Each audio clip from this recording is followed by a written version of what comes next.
नमो तस् भगवतो अरहतो सम्मा सम्बुद्धस्स। नमो तस् भगवतो अरहतो सम्मा सम्बुद्धस्स। नमो तस् भगवतो अरहतो सम्मा सम्बुद्धस्स। विश्ववंदनीय महाकारुणिक तथागत सम्य संबुद्ध तथागत द्वारा उपदिष्टित सद्धम्म और तथागत का पवित्र पावन ऐसा भिक्षु संघ सदा तीन रत्नों को मैं त्रिवार वंदन करता हूँ।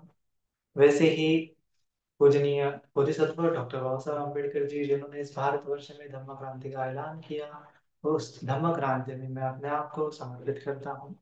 वैसे ही मेरे पूजनीय आचार्य जी, उपाध्याय जी, चंद्रमणि महास्तव जी, उनको भी मैं त्रिवार वंदन करता हूँ। और जितने भी लोग हैं जिन्होंने मुझे धम्म कार्य करने के लिए, धम्म में मेरी प्रगति के लिए सहायक ठहरे, उन सभी के प्रति कृतज्ञता व्यक्त करता हूँ। उपस्थित सभी जुड़े हुए शील संपन्न श्रद्धावान उपासक उपासिकाएं, बालक तथा बालिकाएं, सभी के प्रति मंगल मैत्री मंगल कामना।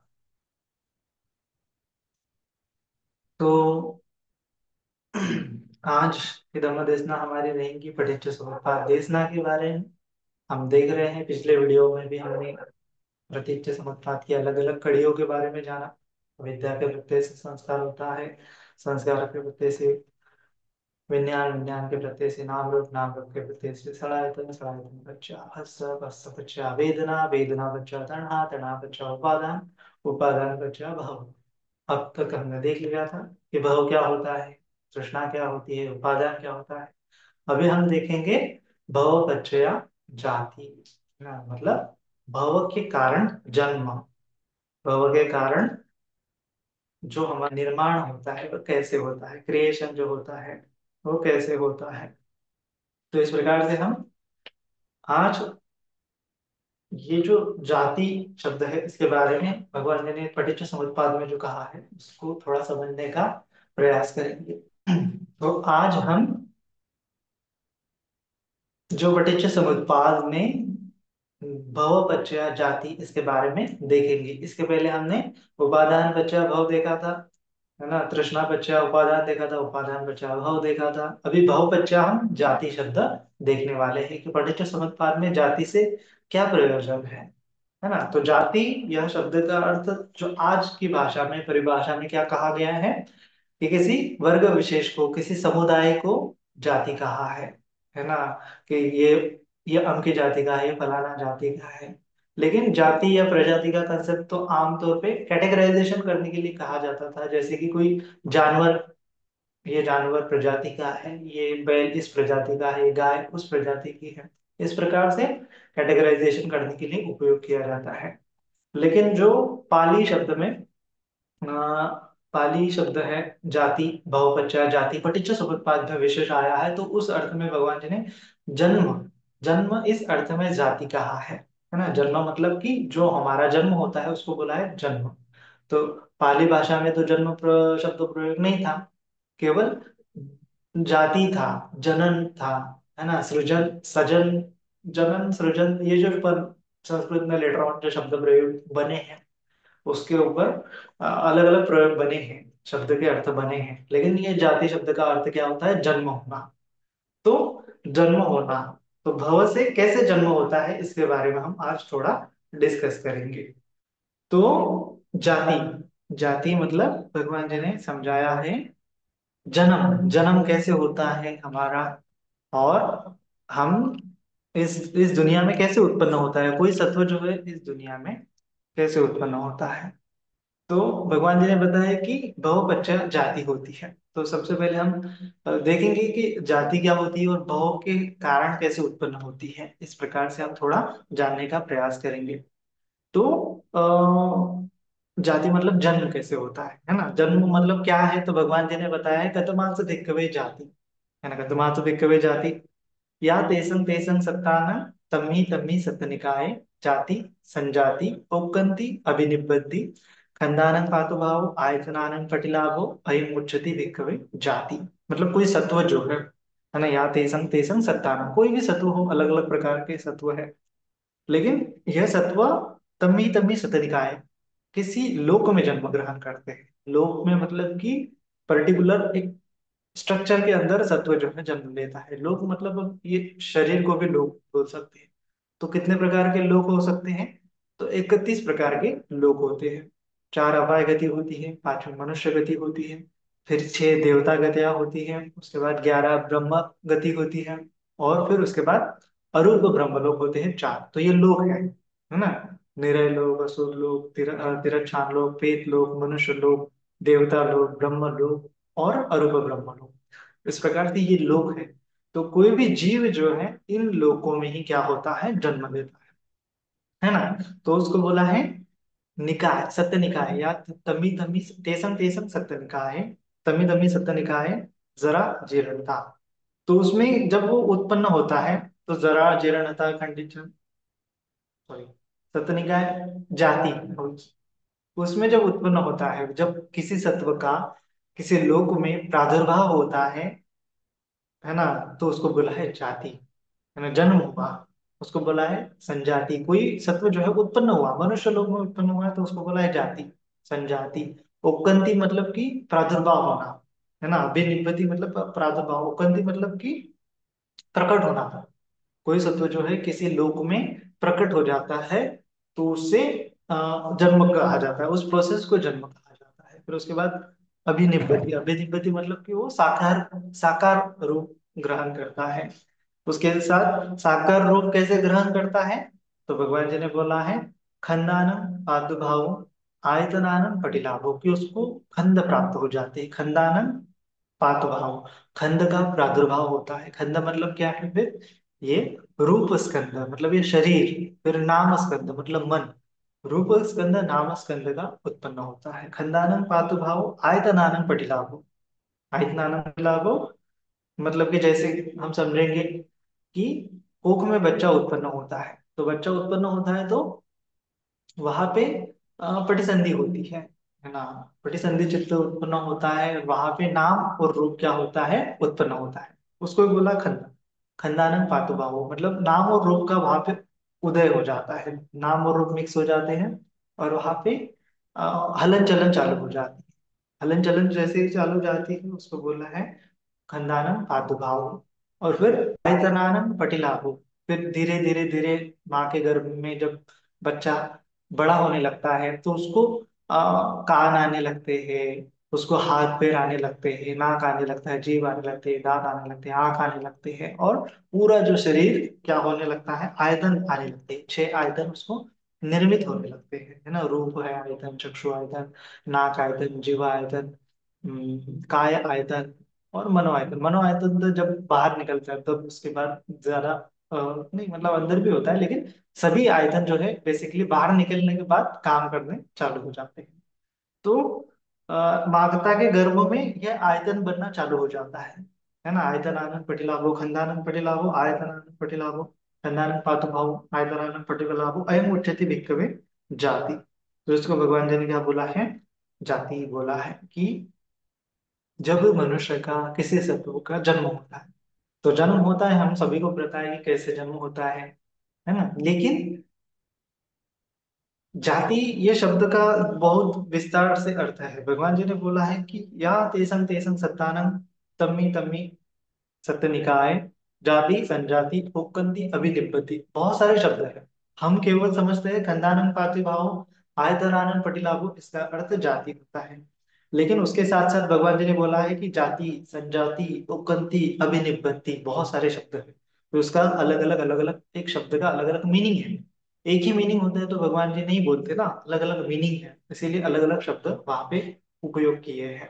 तो थोड़ा थोड़ा भिन्न है, थोड़ा थोड़ा सूक्ष्म है, तो जानने का प्रयत्न करेंगे। लेकिन हमें समझना पड़ेगा कि जाति का मतलब केवल यह नहीं है कि हमें नया जन्म मिला है ना। केवल यह नहीं है कि अ, हम क्या बोलते हैं उसको, किसी गर्भ में, किसी लोक में उत्पन्न हो रहे हैं। जाति का अर्थ जो होता है, क्षण क्षण क्षण क्षण क्या परिवर्तन होता है, क्षण क्षण हमारे नाम रूप बदलता रहता है। तो हर क्षण में जाति होती है, उसको धीरे से समझेंगे। लेकिन सबसे पहले समझते हैं कि बहुपर्याय जाति, है ना, बहुपर्याय जाति क्यों बोला है।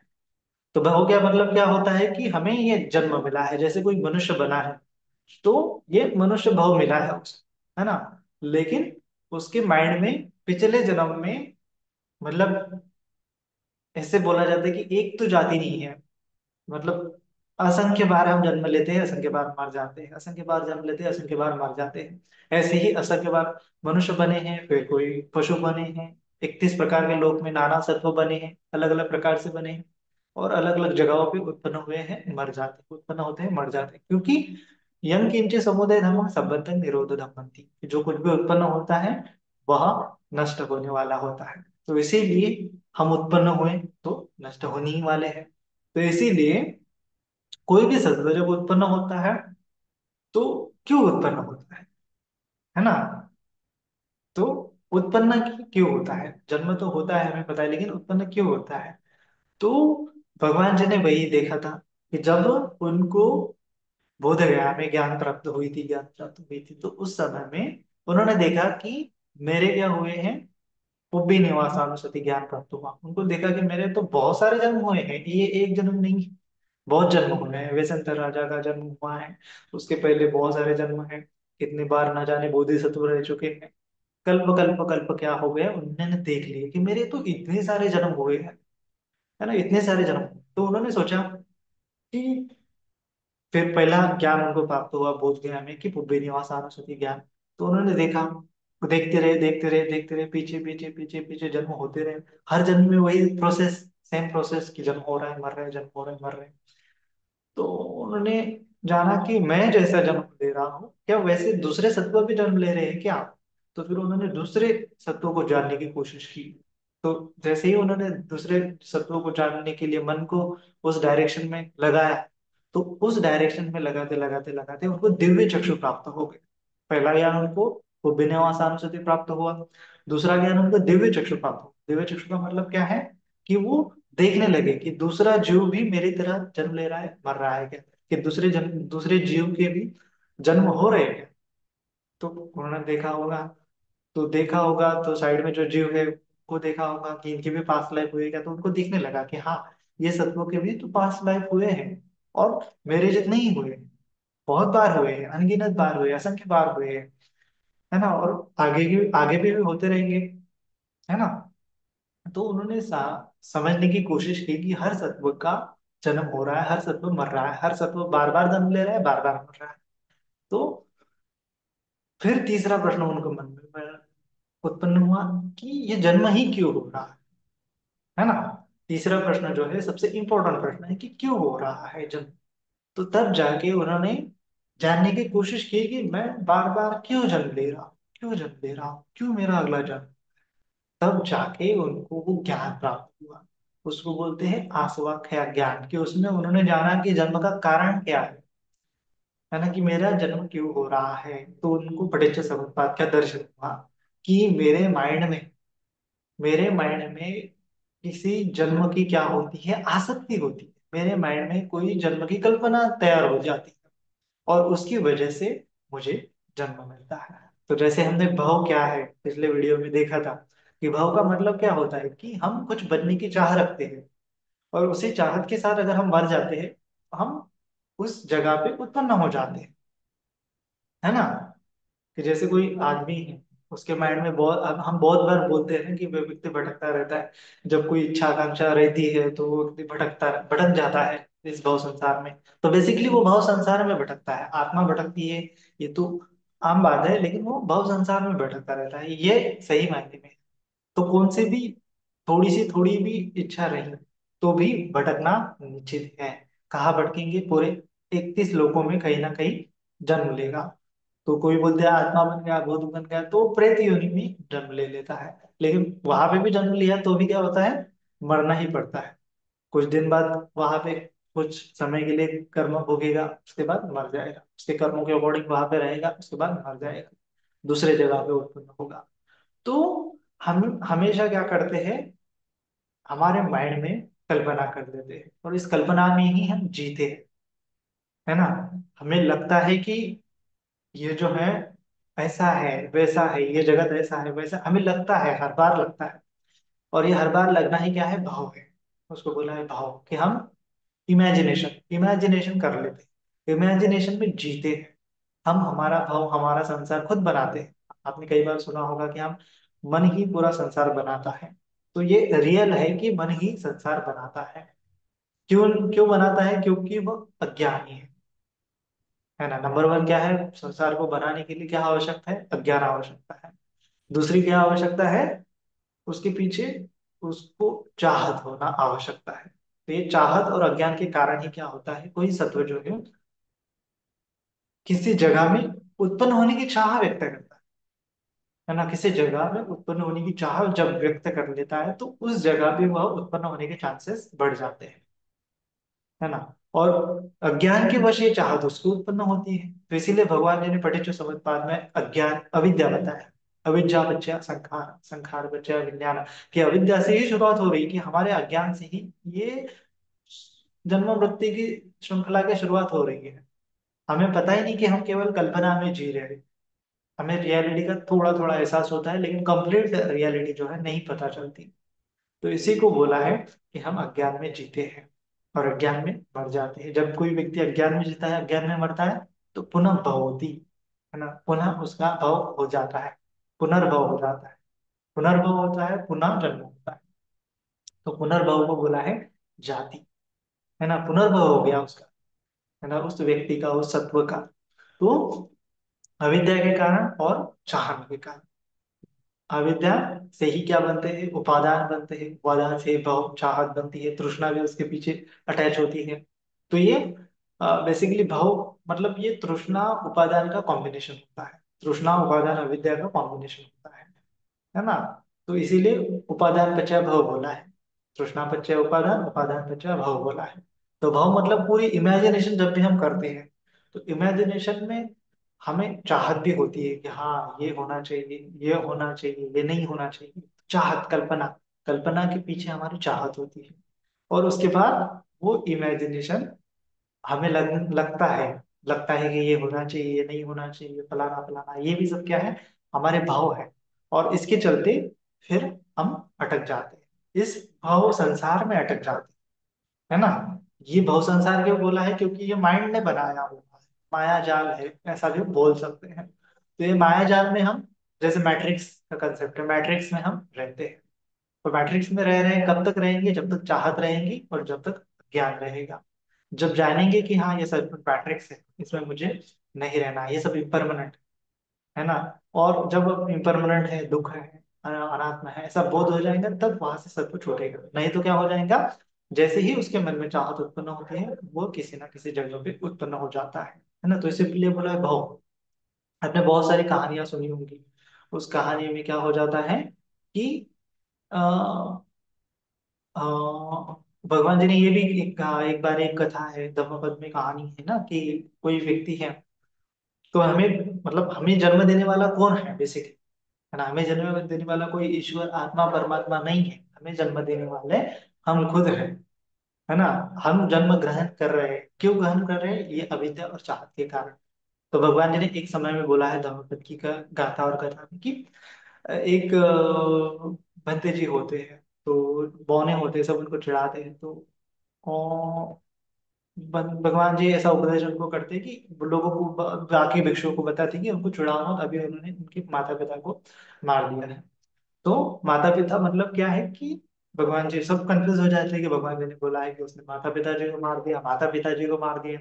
तो भगवान जी ने समझाया कि इसके माता पिता का मतलब है कि उसको जन्म देने वाला। जन्म देने वाला कौन है फिर, ये अहंकार, है ना। अहंकार को बोला है पिता, और माता बोला है तृष्णा को। तो ये तृष्णा और अहंकार के चलते कोई व्यक्ति जीवित होता है। जो अरहंत हो जाता है वो क्या होता है, अरिहंत।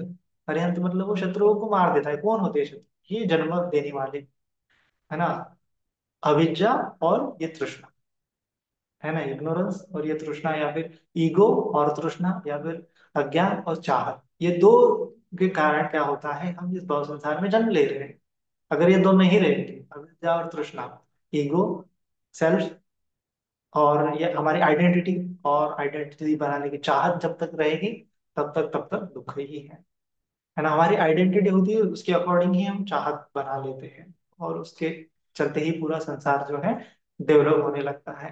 तो जैसी हमारी चाहत होती है, जैसी हमारी आइडेंटिटी बनाने की चाहत होती है कि हाँ मुझे ऐसा बनना है भविष्य में, तो भव भव का निर्माण हमने वहां पे कर लिया, है ना। मुझे ऐसा बनना चाहिए, मुझे ऐसा होना चाहिए, कितना अच्छा होता कि मैं ऐसा बनूं, है ना। तो जैसे ही चाहत उत्पन्न हो जाती है तो भाव निर्माण हो जाता है, भाव निर्माण होता है तो जन्म होता है ना। तो एक बहुत सारी कथाएं हैं कि कोई कोई व्यक्ति जो है एक बार तो नहीं कि वो बच्चे बुद्ध को दान देता है, और वो कुत्ते को देख लेता है, उसको लगता है कि कुत्ते की लाइफ कितनी अच्छी है। तो वो भिखारी होता है बेसिकली, उसको तो अच्छे से खाना नहीं मिलता, कुत्ता तो अच्छे परिवार में होता है, तो उसको लगता है कुत्ते की लाइफ कितनी अच्छी है, तो मर जाता है बोलते उसी रात कुछ कारणों की वजह से, और वो कुत्ता बन जाता है ना। तो मतलब कि उसके माइंड में था, अरे ये कितना अच्छा है, मैं अगर ऐसा होता तो कितना अच्छा होता। तो वहां पे उसका मैं और कितना अच्छा होता, चाहत, और ये मैं और चाहत के कारण वह गृह बनाता है, घर बनाता है, भव बनाता है, पुनर्भव बनाता है, पुनर्जन्म लेता है। तो या तेसंग तेसंग सत्तान तम्मी तम्मी सत्य निकाय, कि वो इस निकाय में जन्म लेना चाहता है, उस सत्व में जन्म लेना चाहता है, उस जगह में जन्म लेना चाहता है, उस लोक में जन्म लेना चाहता है ना। और उस लोक में जन्म लेना चाहता है तो उसकी चाहत पूरी होने के चांसेस बहुत ज्यादा होते हैं, है ना। लेकिन उसके लिए क्या होना आवश्यक है, तो उसके लिए बहुत ज्यादा हमें समझना है कि बहुत सारी प्रोसेस होती है। भाव भाव के साथ साथ संस्कार भी आवश्यक होते हैं, तो जैसे संस्कार होते हैं उसके कारण हमारा जन्म होता है। तो भगवान जी ने बोला है कि यह तेसंग तेसंग सत्तानंग तम्मी तम्मी सत्ता निकाय जाति संजाति, वहां जाने की, जन्म लेने की, संजाति उत्पन्न होने की, प्रादुर्भाव होने की जब इच्छा होती है, तब तब भाव होता है, तब तब जन्म होता है ना। तो ऐसा कहा जाता है कि हमारा जन्म जो है न केवल माता के गर्भ में, तो हर क्षण में हमारा जन्म हो रहा है, हर क्षण में हम मर रहे हैं। तो जैसा जैसा हमें लगता है वैसा वैसा हम बनते, कोई कोई व्यक्ति जो होता है ना, कि कोई व्यक्ति ख्वाब देखता है कि हाँ मुझे अमीर बनना है, मेरे पास गाड़ी होनी चाहिए, बंगला होना चाहिए, और वो बनाने के लिए उसको प्रयत्न करता है, घर बनाने के लिए, बंगला बनाने के लिए प्रयत्न करता है, और फिर एक समय आता है कि उसके जो है भाव क्या हो जाने लगता है, साकार होने लगता है, वो घर बना लेता है और उस घर में रहता है। जैसे उसने कल्पना की थी कि हाँ मुझे इस प्रकार से रहना है ना, इस निकाय में रहना है, इस जगह पे रहना है, ऐसे जगह पे रहना है, इस प्रकार से रहना है। तो वह क्या करने लगता है फिर वहां पे जाने का, प्रादुर्भाव होने का, है ना, ओकंती अभिनिब्बति, वहां पे जाने के लिए, वहां पे उत्पन्न होने के लिए प्रयास करता है, वो भाव को साकार करने के लिए प्रयत्न करता है। और ये प्रयत्न उसके इंटेंशन की वजह से ही होते हैं, कि उसका इंटेंशन है पीछे, तो उसका इंटेंशन है तो वो प्रयत्न करता है, तो वहां पे वो जाता है। और फिर अभिनिब्बति, और वहां पे खंडानन पातु भाव, वहां से उसके स्कंद की उत्पत्ति होती है, और आयतनानन पटिलाभो, फिर उसको वो शरीर भी वहां पे अलग हो जाता है। जैसे हमने देखा ना, शरीर मतलब क्या है कि आज हम देखते हैं कि हमें लगता है कि ये शरीर निरंतर है, लेकिन ये शरीर निरंतर नहीं है, शरीर निरंतर बदल रहा है। साइंटिस्ट की मानेंगे तो 7 साल में क्या होता है कि हमारा पूरा शरीर का सेल एंड सेल बदल जाता है पूरी तरह से। जो 7 साल पहले हमारी बॉडी है, सेम बॉडी आज नहीं रहती। आज जो बॉडी है 7 साल बाद सेम बॉडी नहीं रहेगी, पूरी कंप्लीटली चेंज हो जाएगी। Atom and atom, cell and cell वहां का चेंज हो जाएगा। तो इतना चेंजेस हमारे शरीर में होता है, लेकिन हम उसको महसूस नहीं कर पाते, क्यों? अज्ञान के कारण, है ना। लेकिन ऐसा होता है, ये आप मानो नहीं मानो, ये रियलिटी है, साइंस भी इसको बता रही है, भगवान जी ने भी उसको बताया है, लेकिन हम अज्ञान में, मोह में, इमेजिनेशन में जी रहे हैं, इसके लिए ये ट्रुथ तक नहीं पहुंच पाते हैं, अल्टीमेट ट्रुथ तक नहीं पहुंच पाते। हम कल्पना को ही सत्य मान, इमेजिनेशन को ही सत्य मान लेते हैं, और इसी के चलते गड़बड़ हो जाती है। तो इसीलिए जब जब हम परिवर्तन करने की कोशिश करते हैं कि माँ मैं ऐसा बनूं, मैं वैसा बनूं, तब तब हम तब तक हमारा जन्म हो रहा है, भव हो रहा है। जैसे जैसे हमारी इच्छा बदल रही है, वैसे वैसे हमारा भव हो रहा है, जन्म हो रहा है। तो जन्म बोला है खंडानम पातुभाव आयतनानम पटिलाभो। खंड का प्रादुर्भाव होता है। खंड का प्रादुर्भाव मतलब खंड उत्पन्न होते हैं। खंड मतलब ये रूप, रूप और ये शरीर और ये मन, है ना। तो शरीर और मन हर क्षण में बदल रहा है। जैसे 7 साल में जो शरीर है वो आज नहीं है, इसका मतलब क्या है कि 7 साल में पूरा का पूरा रूप स्कंद बदल गया है। खंडानंद प्रादुर्भाव बदल गया है ना, उसकी जगह रिप्लेस हो गया। ये पहला खंड खत्म हो गया, दूसरा खंड वहां पे उत्पन्न हो गया। कैसे उत्पन्न हो गया? हम जो खाते हैं पीते हैं उसकी तरह, उसकी वजह से हमारा पूरा रूप बन जाता है। तो रूप बन गया, रूप का प्रादुर्भाव हो गया। जैसे ही हम खा रहे हैं, खाना खा रहे हैं, तो डाइजेस्ट हो रहा है ना, और डाइजेस्ट होने के बाद कुछ वेस्ट निकलता है, लेकिन इतना सारा हमने खाया समझो, वेस्ट इतना निकलेगा, लेकिन आधा तो हमारा डाइजेस्ट हो रहा है ना। तो आधा हम बन रहे हैं, जो हम खा रहे हैं वो हम बन रहे हैं। बन रहे हैं इसका मतलब क्या है कि हमारा जन्म हो रहा है ना। थोड़ा थोड़ा सूक्ष्म सूक्ष्म लेवल पे हमारा जन्म हो रहा है। खंडान पातुभाव, और यहाँ पे केवल रूप नहीं बदल रहा है, नाम भी बदल रहा है ना। हम जो सांस ले रहे हैं, अंदर जा रहा है ऑक्सीजन, जा रहा है बाहर निकल रहा है तो कार्बन डाइऑक्साइड निकल रहा है। तो वो ऑक्सीजन का यूटिलाइज हो गया अंदर, कंबशन हो गया, तो वो हमारा बन गया। पानी पी रहे हैं तो उसका ब्लड वगैरह बन रहा है। तो मतलब क्या है कि नए मॉलिक्यूल हमने ग्रहण कर लिए हैं। किसने ग्रहण कर लिए? ये मन ने ग्रहण कर लिए, शरीर ने ग्रहण कर लिए, और हमारा ये प्रादुर्भाव हो रहा है ना।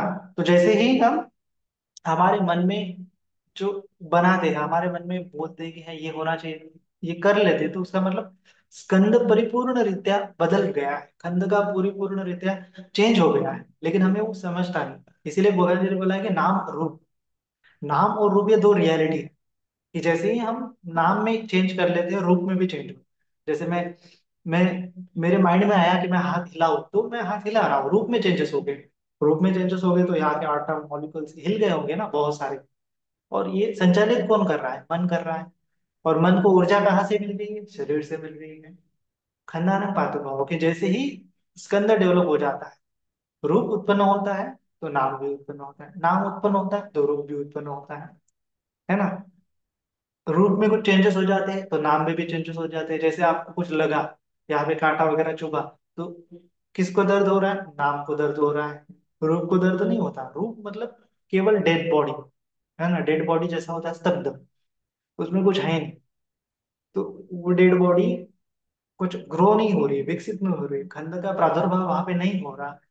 इसका मतलब वहां पे जन्म की प्रक्रिया नहीं है, बात तो अभी मरण की प्रक्रिया। तो जन्म की प्रक्रिया मतलब कि अ, कुछ तो भी हलन चलन होना, कुछ तो भी विकास होना, कुछ तो भी प्रादुर्भाव, स्कंद का निर्माण होना। स्कंद का निर्माण होना मतलब जन्म है। स्कंद का डिकम्पोज होना मतलब मरण है ना। मरण की भी डेफिनेशन भगवान जी ने बताई है कि कथमाच विक्रम मरण, या तेसं तेसं सत्तानं तम्मे तम्मे सत्तनिकाया।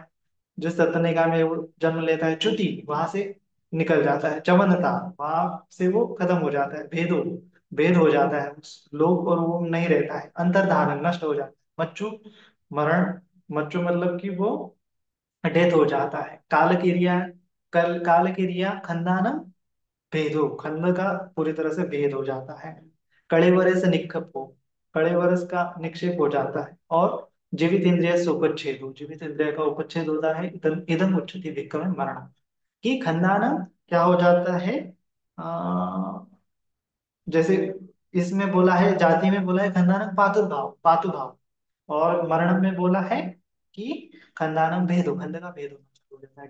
डेड बॉडी होती है तो उसमें खंड बनते नहीं है, शरीर में चेंजेस नहीं होते, शरीर में पॉजिटिव चेंजेस नहीं होते, वो चेंजेस नेगेटिव होते। और जाति का मतलब क्या है कि स्कंद का निर्माण पॉजिटिव होता है, डिकम्पोज नहीं होता, है ना। एक का मतलब है खंड का ग्रोथ होना, एक का मतलब है खंड का भंग हो जाना। तो खंडानम पादुभाव। तो जो डेड बॉडी है उसको लगा कुछ तो फील नहीं होता। फील किसको होता है? मन को होता है। तो मन के कारण ही रूप बदलता है, रूप के कारण ही मन बदलता है। भूख लगी तो शरीर, मन बोलता है कि भूख लगी, भूख लगी। शरीर थोड़ी ना बोलता है, शरीर केवल मैसेज दे रहा है माइंड को, और माइंड उसको काम कर रहा है, शरीर के माध्यम से भोजन को खा रहा है। और फिर ऊर्जा विकसित हो रही है, ऊर्जा विकसित हो रही है, मन चल रहा है। ऊर्जा कम हो गई, मन बोलता है कि और चाहिए ऊर्जा। या फिर सेंसुअल प्लेजर भी, कोई अच्छा लगा तो मन बोलता है कि और चाहिए, और हम खाते हैं बॉडी के माध्यम से। मन आस्वाद लेता है, मन दुखी होता है, मन सुखी होता है, और चाहत उत्पन्न करता है। जैसे ही चाहत उत्पन्न करता है वैसे ही रूप में बदल होने लगता है। और ये हर क्षण में घटित हो रहा है, हमें महसूस नहीं होता है ना। हमारे ब्रेन में भी वही चलता है। हमारे ब्रेन में भी क्या होता है कि मन होता है ना। मन क्या को मतलब कि हमारा जो हमारे पूरा का पूरा जो रूप स्कंद है वो नाम स्कंद के कारण चलता है। और जो नाम स्कंद है वो रूप के स्कंद के कारण चलता है। इसीलिए दो नाम के बोला है कि दो रियलिटी है, नामंच और रूपंच। तो दोनों में ही जब उत्पन्न होता है कोई ना कोई, तो दूसरा भी हलन चलन होती है। रूप में हलन चलन होती है तो नाम में हलन चलन होती है, नाम में हलन चलन होती है तो रूप में हलन चलन होती है ना। तो ये एक दूसरे को पूरक है, एक दूसरे को उत्पन्न करते रहते हैं। मन शरीर को उत्पन्न करता है, शरीर मन को उत्पन्न करता है, मन शरीर को उत्पन्न करता है, शरीर मन को उत्पन्न करता है। एक पैर आगे बढ़ता है तो दूसरा पैर उसके आगे बढ़ता है, एक पैर आगे बढ़ता है ना। ये अन्य मन्य बच्चे बोला है, एक दूसरे के साथ साथ उत्पन्न होते हैं। तो खंडानंद पातु भाव आयतनानंद पटिलाभो अयं उच्यते भिक्खवे जाति। तो इस प्रकार से भगवान जी ने बोला है कि जब जब भी हमारा स्कंद उत्पन्न हो रहा है, जैसे जैसे हमें इच्छा आकांक्षा हो रही है, वैसे वैसे स्कंद उत्पन्न हो रहा है। जैसे जैसे हम बिलीव कर रहे हैं तो हमारे शरीर पे अ, उत्पन्न होता है वो। जैसे मन में उत्पन्न होता है वैसे शरीर पे उत्पन्न होता है। मन में डर लगा तो पूरा शरीर थरकंपित हो जाता है। मन में वासना रहेगी तो पूरे शरीर में चेंजेस होने लगते हैं, है ना। मन में फियर जागा, डर बेचैनी जागे तो हार्ट बीट चेंज होने लगती है। तो ये हार्ट बीट ये क्या है, रूप है, शरीर है। तो मन में जो प्रक्रिया होती है उसका इम्पैक्ट शरीर पे पड़ता है। शरीर को दर्द हुआ, शरीर को सुख अनुभव हुआ तो मन चाहता है, दुख अनुभव हुआ तो मन क्रंदन करता है, रोग करने लगता है, शोक करने लगता है। तो ये एक दूसरे को पूरक है। इसीलिए ये मन के द्वारा बनाया है, बोलते हैं भवपचय जाति। कि मन जैसा करेगा, मनोबंगा धम्मा मनोसेठा मनोमय।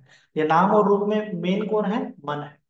मनोबंगा धम्मा मनोसेठा मनोमय, कि ये मन क्या करता है, ये शरीर को बनाता है, शरीर की संरचना करता है। शरीर जैसे अहंकार और तृष्णा के कारण मन बनता है, तो ये अहंकार और तृष्णा क्या है, अहंकार और तृष्णा के कारण हमारा जन्म होता है। मतलब जन्म हो रहा है, मतलब ये शरीर बन रहा है। शरीर कैसे बन रहा है, मन के कारण। अहंकार कहाँ होते हैं, मन में। तृष्णा कहाँ होती है, मन में। मन के कारण ही शरीर बन रहा है। मनोबंगा धम्मा मनोसेठा मनोमय, के मन के कारण ही पूरा चेंजेस हो रहे हैं। तो जैसा जैसा मन कहेगा वैसा वैसा शरीर पे रचना होती है, शरीर का आकार बदलता है। शरीर में अलग अलग प्रकार की बीमारियां भी हम देखते हैं। तो बीमारियों में भी जो ज्यादातर बीमारियां होती है हमारी साइकोसोमैटिक डिसीज होती है ना। जो वैद्यकीय ज्ञानी लोग हैं वो बोलते हैं कि हमारा जो रोग होते हैं वो मन के कारण होते हैं। 70 to 80% है ना, 70 से 80% तक प्रतिशत तक हमारे जो रोग होते हैं वह मन के कारण ही होते हैं। यहाँ तक कि आज पता चल रहा है कि जो हमारा बीपी होता है वो भी हमारे स्ट्रेस लेने के कारण होता है। मन में अगर स्ट्रेस ज्यादा तो बीपी ब्लड प्रेशर बढ़ जाता है। तो ये मन को मुझे जब तक कंट्रोल नहीं करेंगे तब तक ये रूप में चेंजेस होने ही लगेंगे, है ना। और जैसे ही मन को कंट्रोल कर ले लेंगे कि तो ये रूप में भी क्या होने लगते हैं चेंजेस। पॉजिटिव पॉजिटिव चेंजेस किए तो पॉजिटिव होते हैं, निगेटिव किया तो नेगेटिव हो जाते हैं। तो इसीलिए हमें मन को कंट्रोल करना मतलब मन को पॉजिटिव चेंजेस करने के लिए बताना, है ना। और जैसे ही मन पॉजिटिव चेंजेस करने लगेगा, हम पॉजिटिव फील करेंगे, पॉजिटिव जगह पे उत्पन्न होगी। उसको भी बोला है पॉजिटिव चीज मतलब पॉजिटिव कर्म। पॉजिटिव कर्म मतलब कि जैसे पुण्य कर्म रहेंगे तो कुशल सुगति में उत्पन्न। सुगति को मतलब क्या, अच्छी जगह, देवताओं की जगह, ब्रह्मलोक की जगह, अच्छी जगह है ना। तो अगर हम वहां पे जाना चाहते हैं तो हमें अच्छे पॉजिटिव थॉट्स, अच्छे कुशल कर्म हमारे डेवलप करने चाहिए, है ना। तो अभी जो चल रहा है, अभी आजकल के जगत में जो मैनिफेस्टेशन भी चलता है, लॉ ऑफ मैनिफेस्टेशन, कि किसी चीज को साकार कैसे करना है ना। तो आपने बहुत सारी किताबें पढ़ी होगी, the power of subconscious mind वगैरह वगैरह, द मिरेकल और the secret, law of attraction, law of vibration, ये सब चीजें कैसे काम करती है कि मनोपुपंगा धम्मा, मन में जो हमारे रचना बनी है, कल्पना बनी है, इमेजिनेशन बनी है, वह साकार होने लगता है। कोई करता नहीं है, मन ही साकार करने लगता है। मन ही क्या करने लगता है, वहां पे आता है, अ, बनाता है, अस्तित्व को बनाता है, ऐसे कह सकते हैं। तो मन जब कल्पना करता है कि हाँ मुझे ऐसा होना चाहिए, ऐसे मुझे मिलना चाहिए, और बहुत बार देखते हैं कि चाहत उत्पन्न करने से भी वो हो जाता है ना। तो ऐसा कहा जाता है कि अगर आपने चाहत की, किसी चीज को शिद्दत से चाहा, तो उसे तुम्हें मिलाने के लिए पूरे कायनात कोशिश में लग जाती है। तो ये सत्य है कि अ, पूरी कायनात, मतलब कि एक प्रकार से ये पूरा यूनिवर्सल माइंड भी बोल सकते हैं उसको, उसको आलय विज्ञान भी बोला है, हमारा जो विज्ञान अनंत आयतन है, कि विज्ञान अनंत तक फैला हुआ है, इसीलिए मन कहीं पे भी जाता है, कहीं पे भी उत्पन्न होता है, किसी भी लोक में जाता है, किसी लोक में उत्पन्न होता है। लेकिन विज्ञान हर जगह पे है, विज्ञान एक ही है ऐसा बोल भी सकते हैं, लेकिन अलग अलग अलग क्यों महसूस होता है, तो भाव के कारण। अलग अलग क्यों महसूस होता है, तो संस्कारों के कारण, ऐसा भी हम कह सकते हैं। तो जब भी हम कल्पना करते हैं कि हाँ यहाँ पे मुझे ये चीज मिलनी चाहिए, यहाँ पे मैं उत्पन्न होना चाहूँ, तो वहां पे उत्पन्न होने के चांसेस बढ़ जाते हैं। अगर आपने अच्छी चीजों की कल्पना की, तो आपके जीवन में अच्छी अच्छी चीजें भी होने चालू हो जाती है, तो उसको बोला लॉ ऑफ मैनिफेस्टेशन। तो मन में अगर हमारे कुछ विचार आया, मन में कल्पना अगर हमने साकार अच्छी तरह से कर ली, भाव बना लिया, जितना अच्छा से हम भाव बनाएंगे, उतना वहां पे हम उत्पन्न होते हैं। किसी चीज को शिद्दत से चाहो, तो उसे तुम्हें मिलाने के लिए कायनात कोशिश में लग जाती है, तो ये कर्म के अकॉर्डिंग आपको वो भाव मिल भी जाता है, क्योंकि आप आपका वहां पे क्या होने लगती है, हाँ, अच्छा मैनिफेस्टेशन होने लगता है, साक्षात्कार, साकार होने लगता है ना। अभिनिब्बति बोला है, हाँ, ओक्कंती भी बोला है, मन होने लगता है। अभिनिब्बति मतलब कि प्रादुर्भाव भी होने लगता है, वह साकार भी होने लगता है आपका भाव। भाव साकार हो सकता है, लेकिन उसके लिए आप जो भी कामना करोगे, आपको मिल सकती है। क्यों मिल सकती है, मन के कारण। मन कहाँ है, पूरा विशाल है, ऐसा बोल सकते हैं। और कहाँ पे वास करता है पता नहीं, ये सबकॉन्शियस माइंड बहुत बड़ा होता है बोलते हैं। तो यूनिवर्स का, बहुत सारे साइंटिस्ट साइकोलॉजिस्ट बोलते हैं कि इस संसार में हो सकता है कि एक बहुत बड़ा मन हो, यूनिवर्सल कॉन्शियसनेस हो, ऐसा कहा जा सकता है। लेकिन भगवान जी ने बोला है कि वो कॉन्शियसनेस भी उत्पन्न होता रहता है, नष्ट होता रहता है। अल्टीमेट रियलिटी तो वही है ना, कि उत्पन्न होगा, नष्ट हो जाएगा। जैसे कोई ब्रह्मा है, तो ब्रह्मा मतलब एक बड़ा कॉन्शियसनेस है ना। ब्रह्मा का मतलब क्या है कि आकाश अनंत आयतन, विज्ञान अनंत आयतन, आकाश के जैसा उसका स्ट्रक्चर है। विज्ञान अनंत आयतन, अनंत विज्ञान के जैसा उसका स्ट्रक्चर है।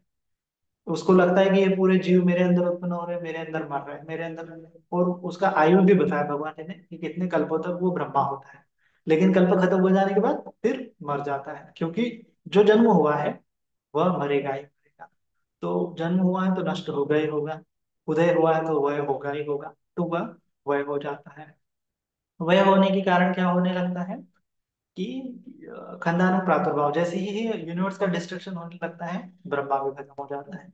यूनिवर्स का उत्पन्न होता है, ब्रह्मा भी उत्पन्न होता है।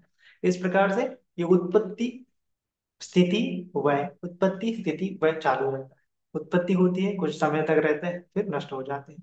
तो ये जो अंतराल है भले ही लंबा होगा, लेकिन एक ना एक दिन जैसे जन्म हुआ है, मरना ही पड़ेगा। तो कोई जीव है, जैसे समझो कि एक जीव का क्या होता है कि कभी वो कोई कीड़े मकोड़े जो जो होते हैं बारिश के समय में, तो एक दिन के लिए उत्पन्न होते हैं, फिर शाम तक वो मर जाते हैं, दूसरे दिन मरे पड़े दिखते हैं, क्योंकि उनका लाइफ स्पैन उतना है।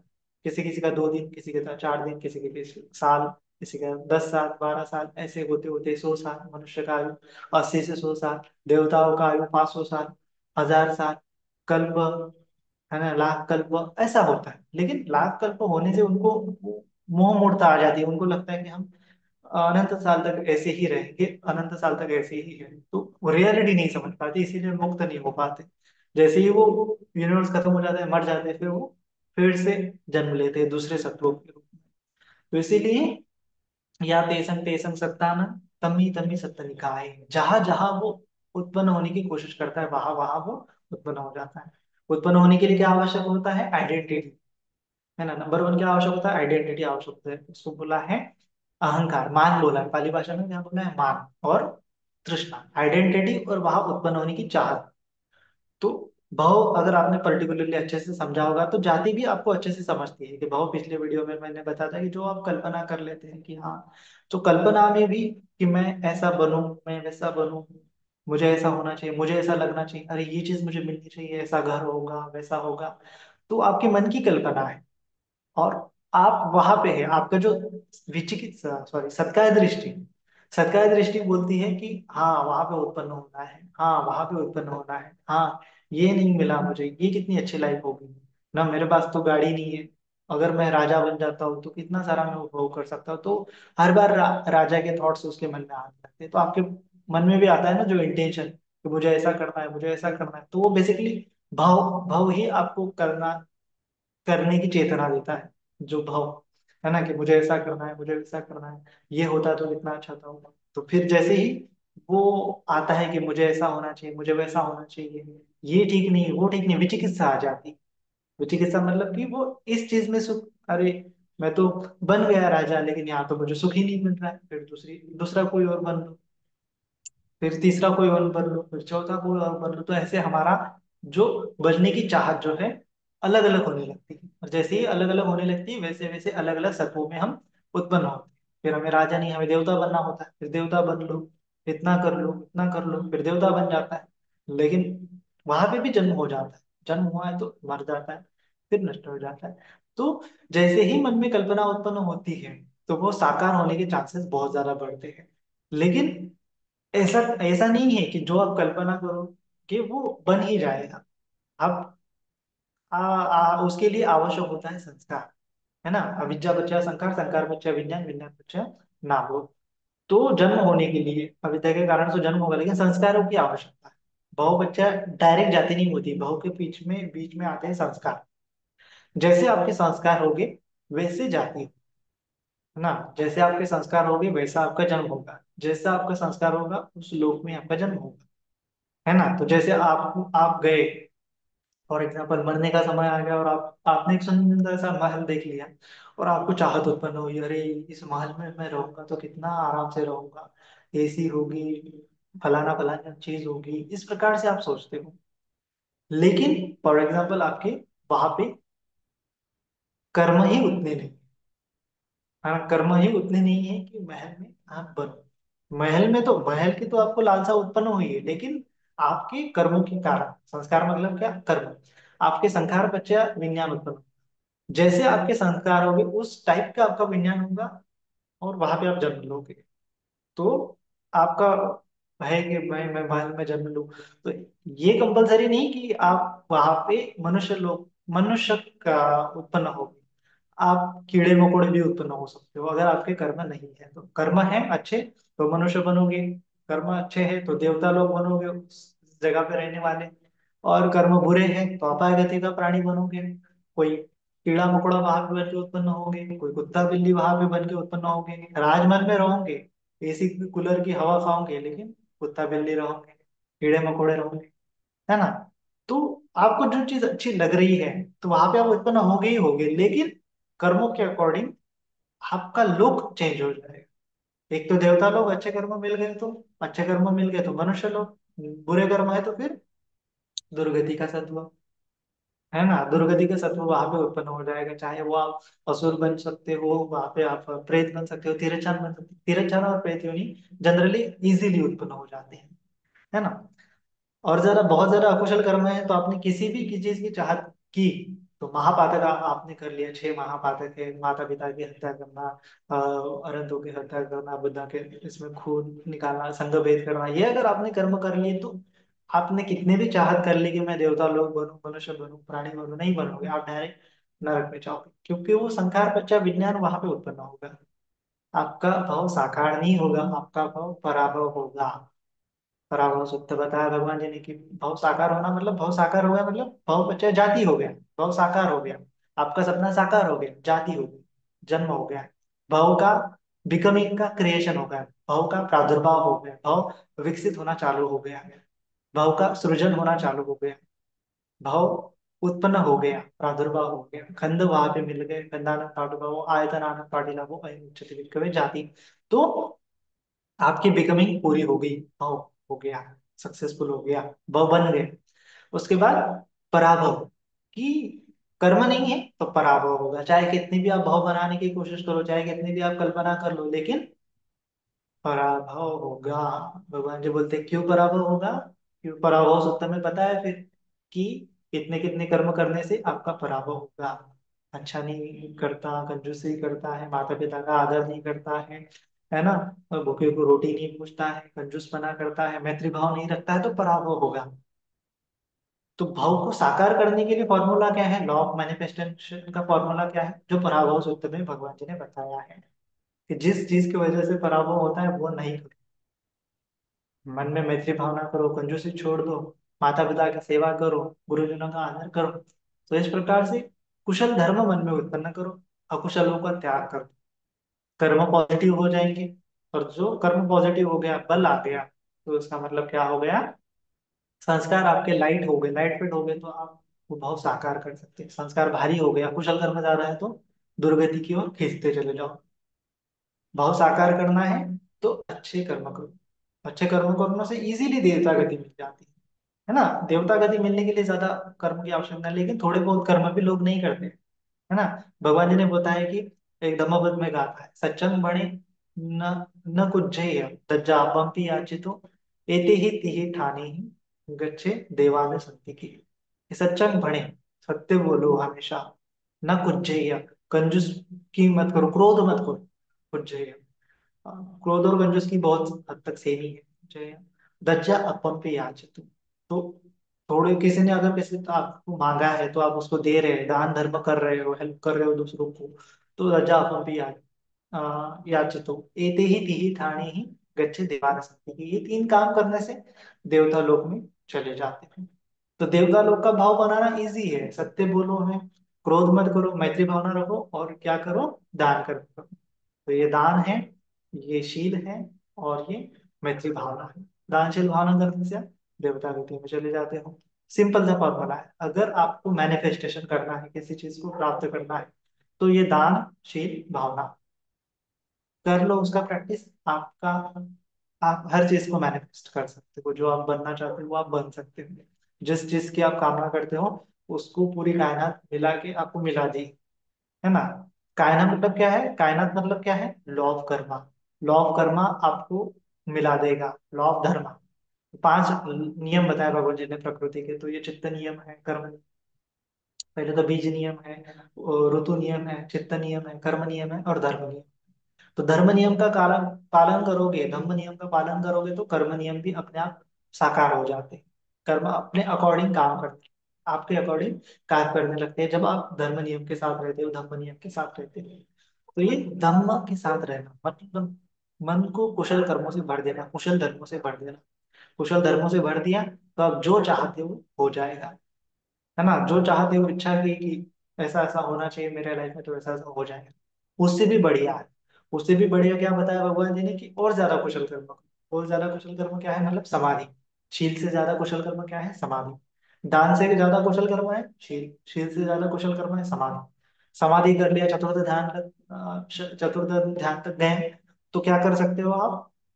जो आप कल्पना करोगे वैसा होने लगे। चतुर्थ ध्यान के बाद अगर आपने कल्पना की कि मैं, मुझे हवा में उड़ना है, तो उड़ सकते हो, पानी में चलना है तो चल सकते हो, है ना। अ, आकाश में एक से दो शरीर बनाना है तो दो, एक से दो शरीर बना सकते हो। भाव आपका मन में जो उत्पन्न होगा, वह आप साकार कर सकते हो, उसका प्रादुर्भाव हो सकता है ना। अभिनिर्वृत्ति बोला है, संजाति उपकंती भी बोला है, उत्पन्न हो सकते हो, वहां पे प्रकट कर सकते हो, एक से दूसरा प्रकट कर सकते हो। उतना आपका माइंड स्ट्रांग होना चाहिए, भाव आपका स्ट्रांग होना चाहिए, संस्कार आपके उतने स्ट्रांग होने चाहिए, पावरफुल होने चाहिए, कुशल होने चाहिए। तो भाव बच्चा जाति, इसके बीच में आता है कर्म।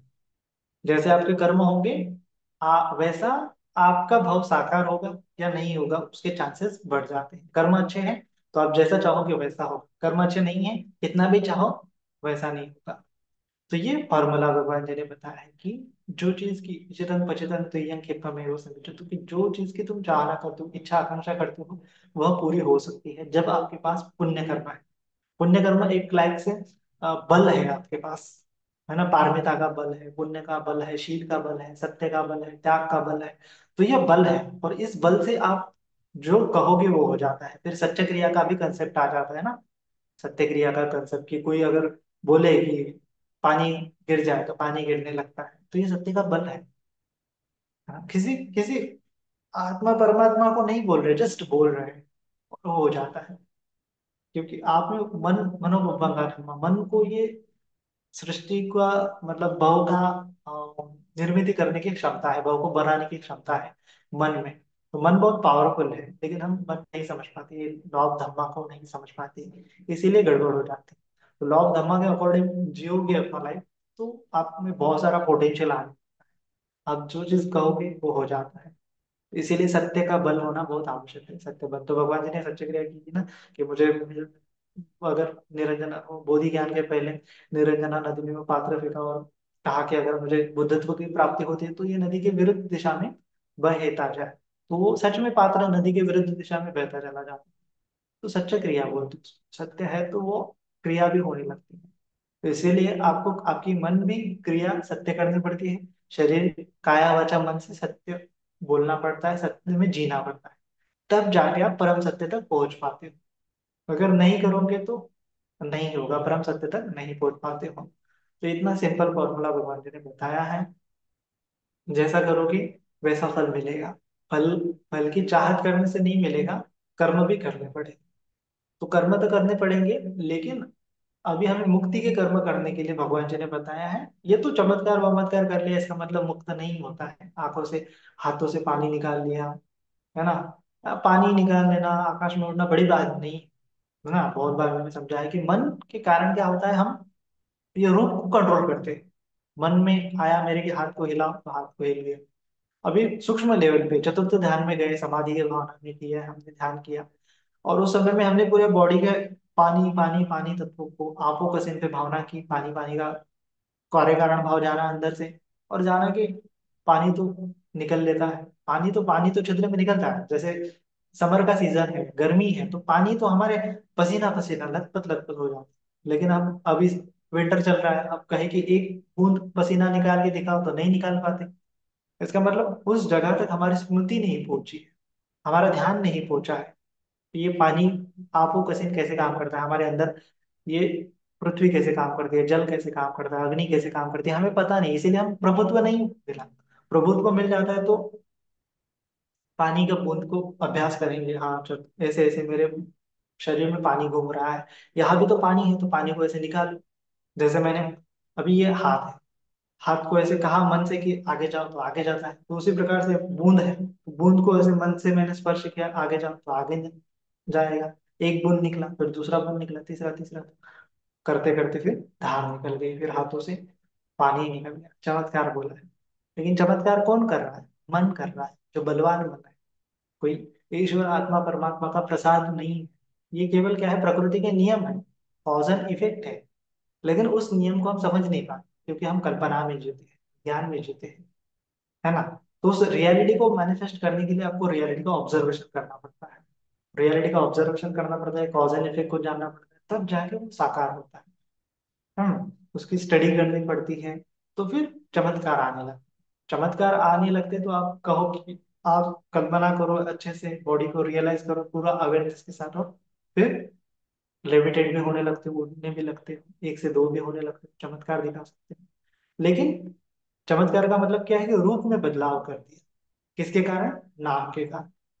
भव, नाम में बना भव, भव भव बचा जाति, रूप में बदलाव हुआ है, इसका मतलब प्रादुर्भाव हुआ, रूप का प्रादुर्भाव हुआ, है ना।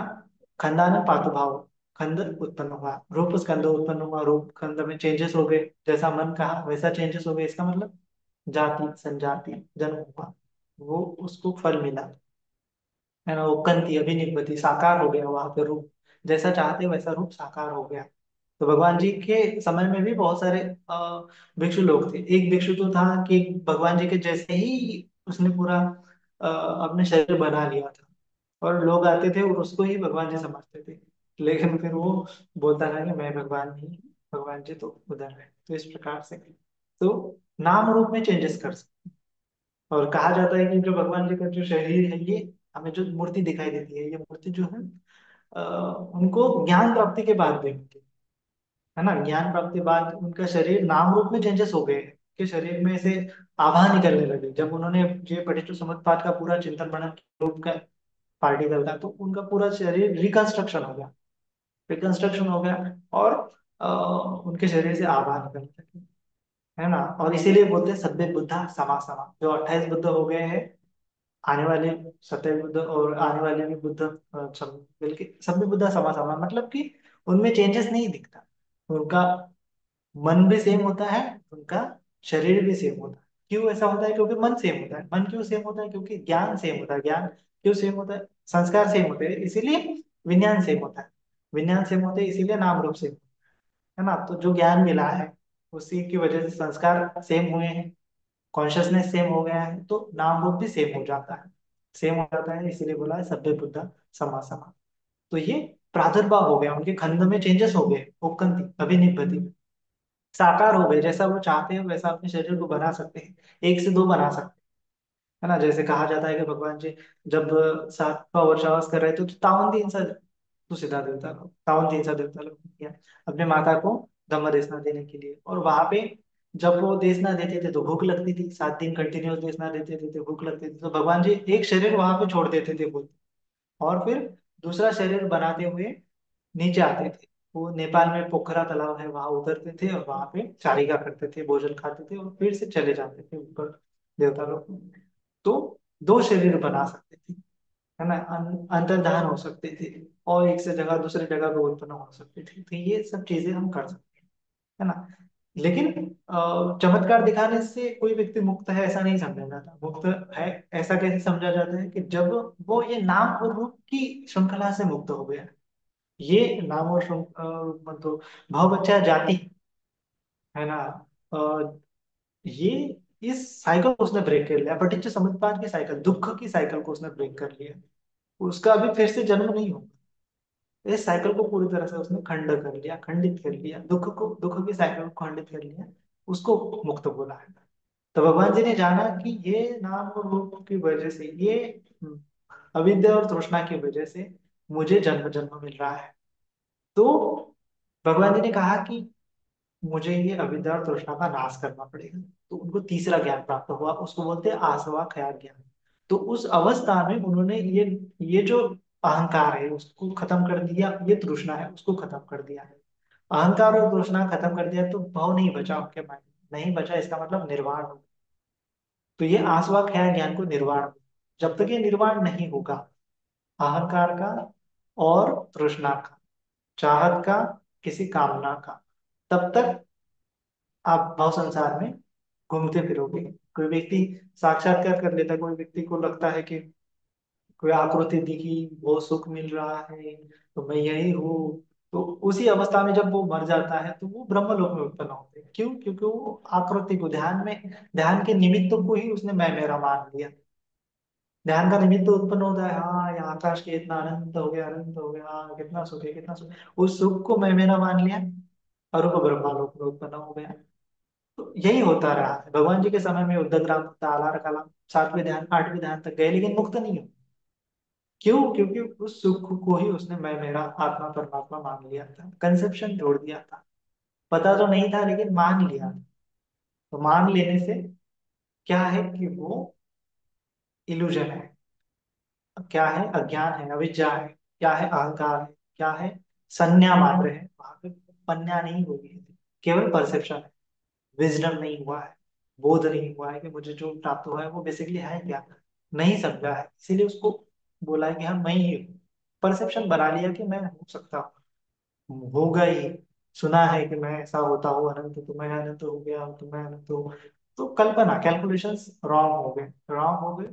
तो अरूप ब्रह्म बन गया, कल्पों तक रहेगा वहां पे, लेकिन फिर मरने के बाद फिर से मनुष्य बन जाएगा, कोई देवता बन जाएगा, ज्यादा ही अकुशल कर्म है तो प्राणी वाणी बन जाएगा। तो इस प्रकार से ये भाव संसार चल रहा है।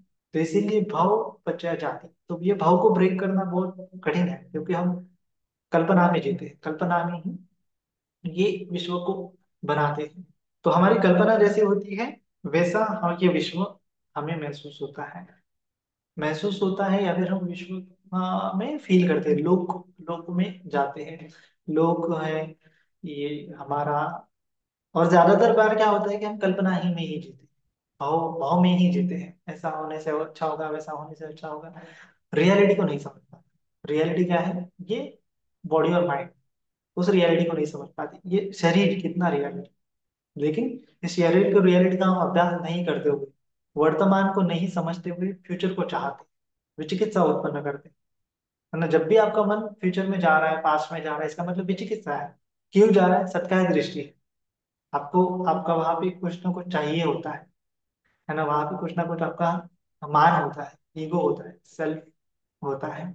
इसीलिए ये सत्कार दृष्टि और विचिकित्सा, उसके कारण ही संसार में हम शील व्रत करने लगते हैं, कुछ कुछ कर्म कांड करने लगते हैं कि ये करने से हो जाएगा, वो करने से हो जाएगा, लेकिन मुक्ति संभव नहीं है जब तक ये सत्कार दृष्टि विचिकित्सा शील व्रत परामर्श नहीं खत्म होते। श्रोता बनना निर्वाण का साक्षात्कार नहीं होता है। तो निर्वाण का साक्षात्कार करने के लिए ये भाव को खत्म करना पड़ेगा माइंड से, और उसके बाद शांत होना पड़ेगा। शांत होने के बाद पूरी तरह से माइंड आपके कंट्रोल में आ जाएगा। माइंड आपके कंट्रोल में आएगा तो आप जो कहते हो, जिस जगह पे उत्पन्न होना चाहते हो उत्पन्न हो सकते हैं। श्रोता बनने व्यक्ति, सक्रातागामी व्यक्ति भी जिस जगह पे उत्पन्न होना चाहता है उत्पन्न हो सकता है ना। और अनागामी व्यक्ति तो एक ही शुद्धावासिक ब्रह्म लोक में उत्पन्न होता है। अनंत व्यक्ति तो इस लोक में उत्पन्न नहीं होता है, लोकोत्तर अवस्था में चला जाता है। तो जो श्रोतापन्न होता है उसका माइंड भी बहुत स्ट्रांग होता है, वो किसी भी जगह पे उत्पन्न हो सकता है। क्योंकि मरने के समय में चित्त डगमगाता नहीं, उसके संस्कार ही ऐसे नहीं होते। उसने पूरी तरह से प्राणी लोगों को तिरछान या अपाय गति के कर्म खत्म कर दिए होते हैं। भाव खत्म करने से, अपाय गति के कर्म खत्म करने से मरने के समय में होता है। ऐसा कहा जाता है कि दो चीजों पे हमारा जन्म डिपेंड, एक तो हमारे भाव मतलब जन्म जो हम कर्म करते हैं वो, दूसरा होता है कि मरने के समय में कौन सा भाव होता है, उसके आधार पर अगला जन्म। तो कर्म कितने भी अच्छे हो गए लेकिन मरने के समय में गलत भाव जगा तो दुख उत्पन्न नहीं होगा। और कर्म कितने भी बुरे हैं, मरने के समय कुछ अच्छे चेतना जगी तो अच्छे सुगति में उत्पन्न होते हैं। क्योंकि कैलकुलेट ये नहीं होता, कैलकुलेट तो मरने के समय में पूरा कैलकुलेट हो जाता है, नया जन्म मिलता है। तो इसीलिए ऐसा कहा जाता है कि अच्छे से मरो, मतलब कि एकदम मन में एकदम कोई नहीं, कोई विकार नहीं, निराकार होते हुए, निराकार होते हुए मरोगे तो आप आपको ऐसे दिखते हैं। क्या दिखते हैं? सब मैंने सुना है कि मरते समय में आपको दिखता है कि आप कौन सी जगह में उत्पन्न होने वाले हो, उस लोक में उत्पन्न होने वाले हो। लेकिन उस टाइम में अगर आप स्मृतिमान हो तो आप आपके माइंड को कंट्रोल कर सकते हो। जैसे बहुत सारी कहानियां हैं, मुझे ना याद नहीं आ रहा है नाम उनके, लेकिन जब मरते समय में भगवान जी के काल में, तो वो बताते हैं कि मुझे देवता लोग दिख रहे हैं, 6 देवता लोग दिख रहे हैं। और अभी मैं चूज कर सकता हूँ कि किस देवता लोक में जाओ। तो वो अपना वो जो होता है श्रेष्ठी, वो अपने पुत्र को बोलता है कि उस जगह पे वो देवता लोग है, तुषिता देवता लोग, उसको उसके ऊपर हार फेंको। तो वो बच्चा कंफ्यूज हो जाता है, उसका लड़का।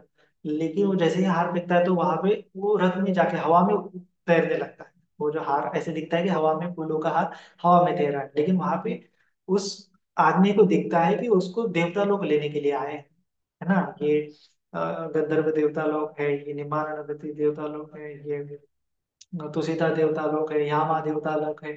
तो इस प्रकार से उनको देवता लोग दिखते हैं मरने के समय में, किस लोक में उत्पन्न हो, वैसे दिखते हैं। लेकिन आपको चूज करना पड़ेगा। कौन चूज कर सकता है? कि जो श्रोता बन रहा है, जिसका मन अपने कंट्रोल में है, वही चूज कर सकता है कि मैं यहाँ पे उत्पन्न हूँ। तो वहां पे उत्पन्न होता है, फिर वहां पे उत्पन्न होता है। ऐसे करते करते वो 8 भाव तक जन्म लेता है। उसके बाद वो मुक्त हो जाता है, मतलब एक जन्म आता है, अरंत हो जाता है, मुक्त हो जाता है। इस प्रकार से ये प्रोसेस है। तो मरने के समय आपका चित्त शांत रहना चाहिए, स्मृतिवान रहना चाहिए। इसीलिए कहा जाता है कि ध्यान करो, कुशल कर्मों करने के साथ साथ ध्यान करो। आनापान सती सती है, बुद्धानुसति है, धम्मानुसति है, संघानुसति है, त्यागानुसति है, देवतानुसति है, शीलानुसति है, मरणानुसति है। ये 10 अनुस्मृति का अभ्यास करो। तो अनुस्मृति से क्या होता है कि स्मृति बरकरार रहती है कि मैं क्या कर रहा हूँ, मेरे माइंड में क्या चल रहा है, बॉडी में क्या चल रहा है। तो इस स्मृति से मन हर जगह पे अलर्ट होता है, पावरफुल हो जाता है। स्मृति से समय समाधि साध्य हो जाती है, मन और ज्यादा पावरफुल होता है। तो उस समय में आप कंट्रोल कर सकते हो कि कहाँ उत्पन्न होना है, कहाँ नहीं उत्पन्न होना है। इस संसार में नहीं उत्पन्न होना है, संसार से परे जाना है तो भी लोकोत्तर अवस्था, लेकिन वो अनंत ही जाते हैं। तो इस प्रकार से, तो ये आपका मन, मनोबंगा धम्मा, मन के कारण भाव, भाव के कारण जाति। जाति मतलब जन्म, आप जहाँ जन्म लेना चाहते हैं वहां ले सकते हैं, लेकिन पुण्य कर्म करते जाए। शील, समाधि, प्रज्ञा, ये तीन मार्ग है भगवान जी ने बताया। प्रज्ञा अगर परिपूर्ण हो गई तो अब ये पूरी श्रृंखला को ब्रेक कर सकते, लेकिन उस श्रृंखला का आपका पूरा अभ्यास करना पड़ेगा। प्रज्ञा मतलब क्या है? पठित समुत्पाद का साक्षात्कार कर लेना। केवल इंटेलेक्चुअली जाने से नहीं होगा, ये बॉडी पे आपको ये पठित समुत्पाद देखना पड़ेगा। बॉडी के रूम में आपको पठित समुत्पाद देखना पड़ेगा। तब जाके बॉडी क्या है, वेदना क्या है, चित्त क्या है, धर्म क्या है, ये पता चलेगा। पूरा अज्ञान खत्म होगा। पूरा अज्ञान खत्म होने से अरहत बोला है। इस प्रकार से अवस्थाएं हैं, निर्वाण की अलग अलग अवस्थाएं हैं, उनका साक्षात्कार करने का प्रयास करें। कुशल कर्म करते रहे, भाव की संख्या कम करने का प्रयत्न करते रहे, क्योंकि हम जो सोचते हैं वो साकार होने के चांसेस बहुत ज्यादा होते हैं। इसीलिए ज्यादा भी नहीं सोचे हैं, कम सोचे हैं, अल्प संतुष्ट रहे। बार बार हमने जन्म लिया है, ऐसी जानकारी रखे।